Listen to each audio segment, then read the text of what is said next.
जैसे आपने बताया, आई कैन टोटली अंडरस्टैंड कि हाँ यार, आपको जिस स्कूल में आप पढ़ते थे वहाँ पे कंसेप्ट्स नहीं क्लियर हो पाए या वट्स एवर रीजन, ठीक है। But we have to understand ना कि जब तक आपके बेसिक्स बेटा क्लियर नहीं होंगे तब तक नहीं हो पाएंगी चीज़ें, ठीक है। या तो देखो, दो चॉइसेस हैं, या तो अपनी फील्ड चेंज कर लो, या फिर आप किसी और कोर्स के बारे में सोच सकते हैं। सेकेंड चॉइस है कि भैया आपका मन करता है कि नहीं मैम, मुझे तो एमबीबीएस ही करना है, ठीक है, जैसे तैसे मेरे को क्रैक करना है।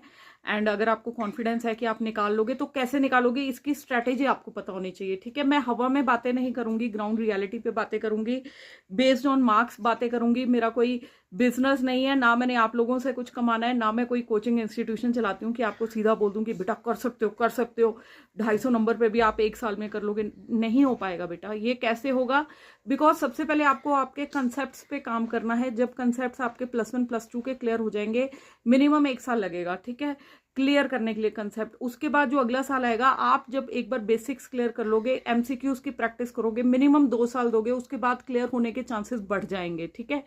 कहने का मतलब है, जब आप अपना थर्ड अटेम्प्ट में दोगे तो 261 से अगर आपके मार्क्स जाते हैं 400 या 450 प्लस, उसके बाद आप जो नेक्स्ट अटेम्प्ट में देंगे ना, जब तब सब कुछ क्लियर हो जाएगा ना, तब आपको यू कैन क्लियर एमबीबीएस। ऐसा भी नहीं है नहीं कर पाओगे, बट किसी कोचिंग के बहकावे में आके ये सोचो कि 261 से सीधे ही जंप कर जाओगे, वो थोड़ा सा मुश्किल है। आपको ये समझने की कोशिश करनी है, ठीक है।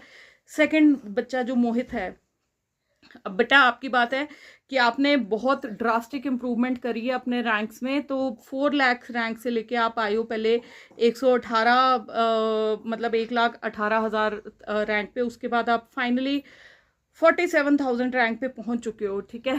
और सेकेंड ड्रॉप में राजस्थान में जो आपकी 45 to 50 उसकी आपको सीट मिल रही है, तो ये सीट आप बेशक तब लो बेटा कि अगर आपको आप इसको कंफर्टेबली अफोर्ड कर पाते हो, बिकॉज आप में बहुत कैपेबिलिटी है। बट बेसिक क्या बात होती है, सेकंड ड्रॉप के बाद हम एग्जॉस्ट हो जाते हैं, हमारे पेरेंट्स भी एग्जॉस्ट हो जाते हैं, और बात है पूरे 1 साल की।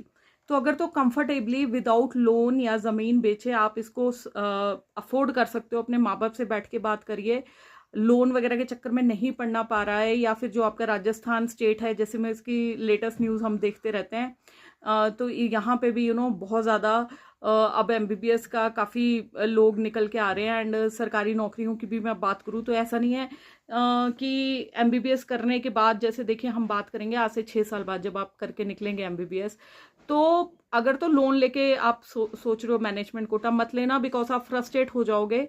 क्यों? क्योंकि एक तो आपके नंबर बड़े अच्छे हैं, रैंक इंप्रूवमेंट हो रही है, ठीक है। सेकंड थिंग इज, लोन लेके करोगे तो दिमाग में रहेगा कि यार